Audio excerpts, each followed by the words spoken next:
क्या बात है बहू, खाना पकाना खत्म हुआ? मेरे बेटे का तो वक्त हो गया है दुकान से आने का। हाँ मम्मी जी, सब हो गया है। उनके आने से ही मैं खाना परोस दूंगी।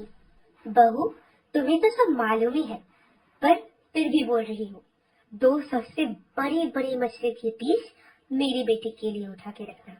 और हाँ, रात के लिए भी अलग से रखना मेरे बेटे के लिए। समझ में आया बहू? ठीक है माँ जी, आप जो बोलेंगी। और हाँ, मेरे लिए मछली के 2 पेटी के पीस रखना। और हाँ, पूंछ के पीस भी, क्योंकि बचपन से तो मेरा बेटा मछली के गादा ही खाता है, इसीलिए मुझे ये सब पीस खाना पड़ता था पहले। अभी तो आदत पड़ गई है, इसके बिना काम ही नहीं चलता। ठीक है माँ जी, आप जो बोलेंगी। अच्छा बहू, मुझे बताओ तो कि बेटे के लिए मछली के कितने पीस लाए हो बाजार से? मुझे तो मालूम नहीं है, पर फिर भी बोलने से मैं तुम्हें बोल पाऊंगी कि किस समय कौन सा देना है। माँ जी, आपके बेटे ने एक मध्यम आकार की कातला मछली लाए हैं।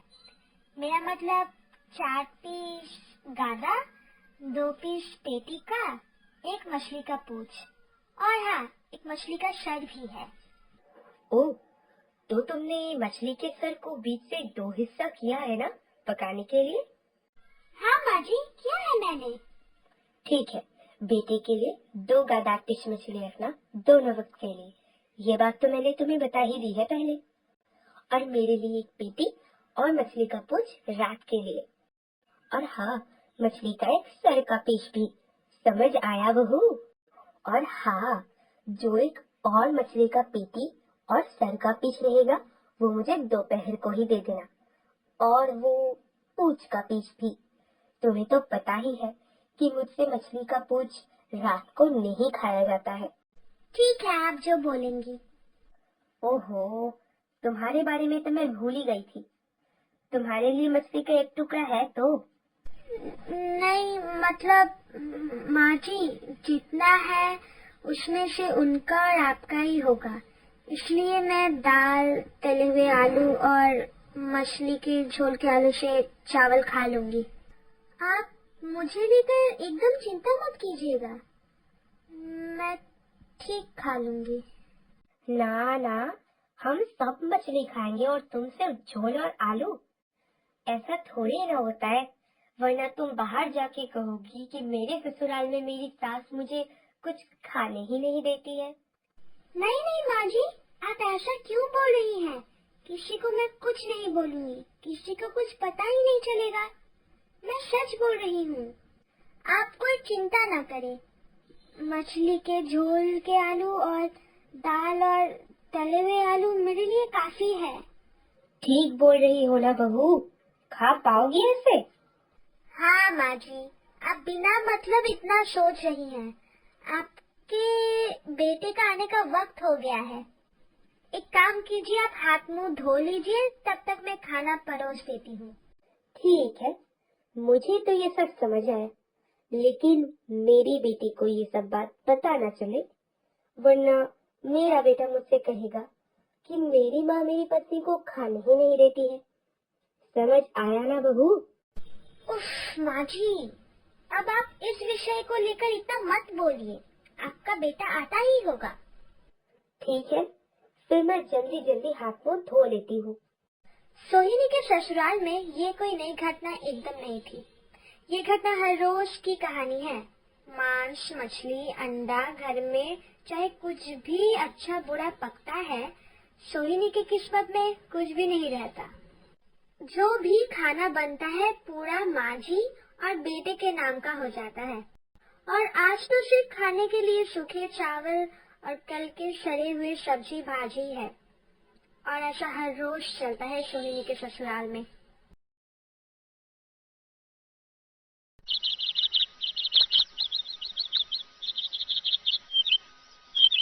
बहू, ए बहू, हम दोनों के लिए जरा चाय और उसके साथ बिस्कुट भी लाना। अरे छोड़ो, चाय की क्या जरूरत है? मैं तो सिर्फ तुम्हारा हालचाल पूछने आई थी। अरे, मेरी बहू के हाथ का चाय पियोगी ना, मजा आ जाएगा। मेरी बहू बहुत अच्छा चाय बनाती है। मैंने तो सुना है तुम्हारी बहू बहुत अच्छी है, सब सुनती है तुम्हारी, बड़ी भाग्यशाली हो। हाँ, सुनती है ना। वो इतनी अच्छी है कि मैं क्या ही बोलूं। जितनी तारीफ करूं उतनी ही कम होगी मेरी बहू के लिए। पता है, खुद खाना नहीं खाएगी, लेकिन दूसरों को खिला के छोड़ेगी। अपने हिस्से का खाना भी दे देती है। नमस्ते चाची जी, आपके लिए चाय और बिस्किट। कैसी हो बहू, अच्छी हो? परंतु तुम इतनी सूखी और पतली क्यों लग रही हो? सासू माँ खाना खाने नहीं देती क्या? देखो ना उमा दी, मैंने तो तुम्हें पहले ही कहा था, मेरी बहू भोजन ग्रहण करना ही नहीं चाहती है। कितना बोलती हूँ मैं खाने के लिए, लेकिन फिर भी अपने हिस्से का खाना मुझे दे देती है। अंडा, मांस, मछली नहीं खाएगी तो सूखी हड्डी बनेगी ना, अच्छा स्वरूप कैसे मिलेगा? उसके ना को सुनना मत, यही तो उम्र है भाई। अभी नहीं खाएगी तो कब? बहू को जोर जबरदस्ती अंडा, मच्छी और मांस खिलाना ठीक है ना? कहती है कि जोर जबरदस्ती खिलाओ, जितना पकता है उतने से तो अपना ही पेट नहीं भरता, और कहती है बहू को खिलाओ। जितनी नौटंकी वाली बातें दूसरों के घर में जाकर। अपने घर के बहू को तो ठीक से चावल भी नहीं देती है, और आई है मुझे सिखाने। क्या हुआ, क्या सोच रही हो? कुछ बोलती क्यों नहीं? क्या हो गया? अरे ना ना, मैं भी वही सोच रही थी।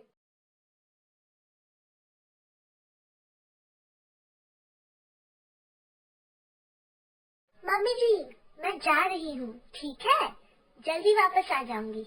है, जल्दी घर लौट के आना, ठीक है ना? तुम्हें तो पता ही है, मैं बूढ़ी हो रही हूँ, अकेले सब कैसे संभालूंगी। हाँ हाँ मम्मी जी, जल्दी वापस आ जाऊंगी।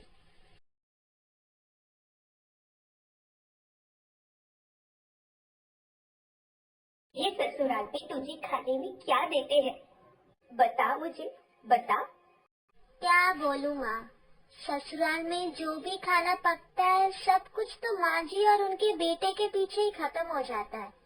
मांस, मछली और अंडा, चाहे कुछ भी बन जाए, मेरे लिए कुछ भी नहीं बचता।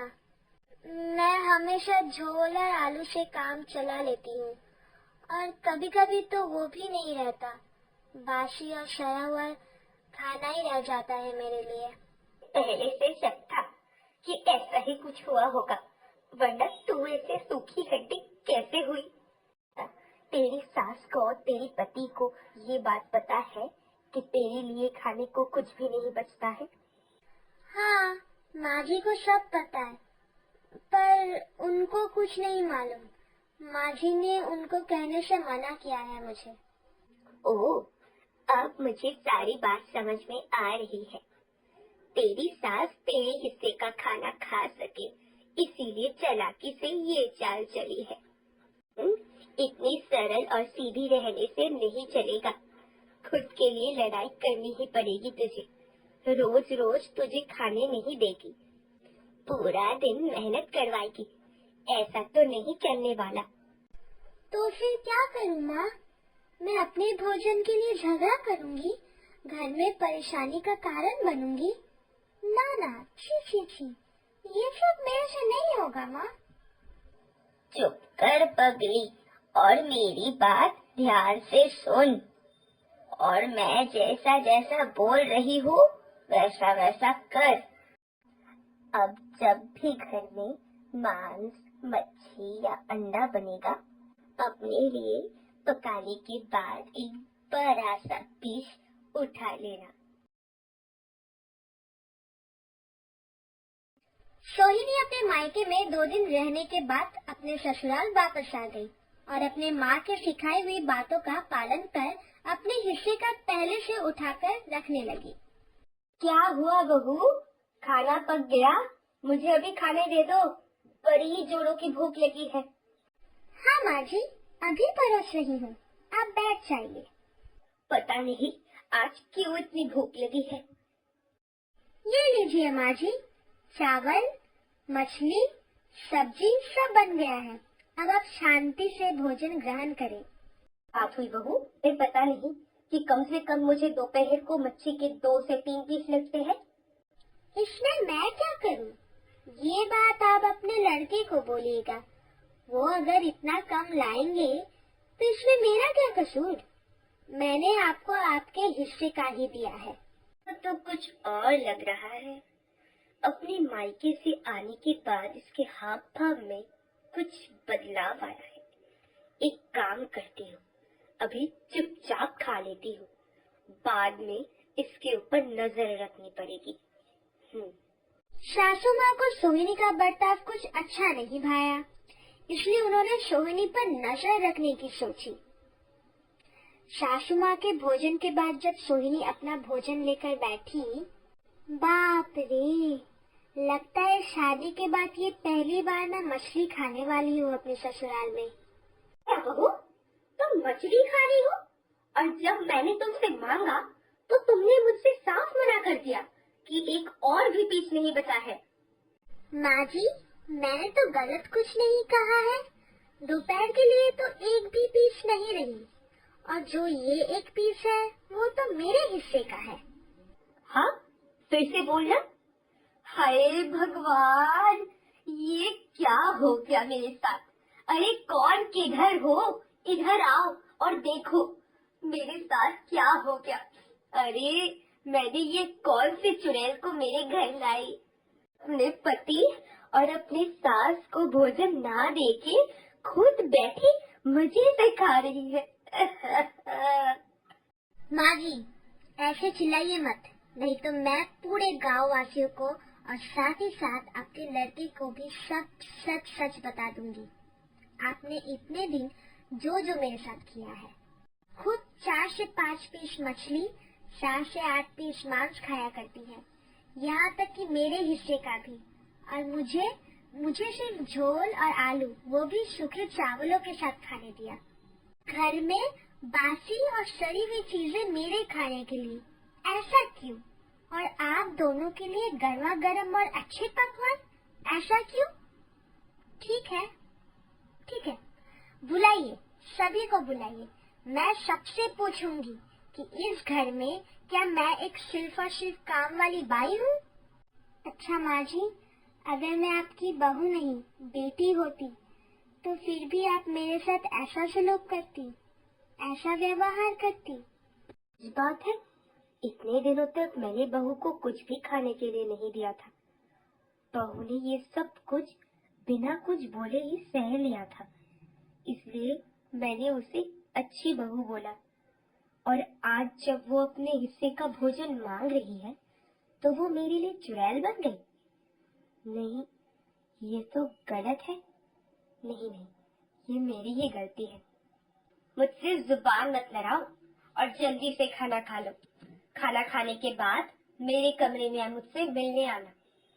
कल बाबू ने बहुत सारे फल लाए हैं, हम एक साथ मिलकर खाएंगे।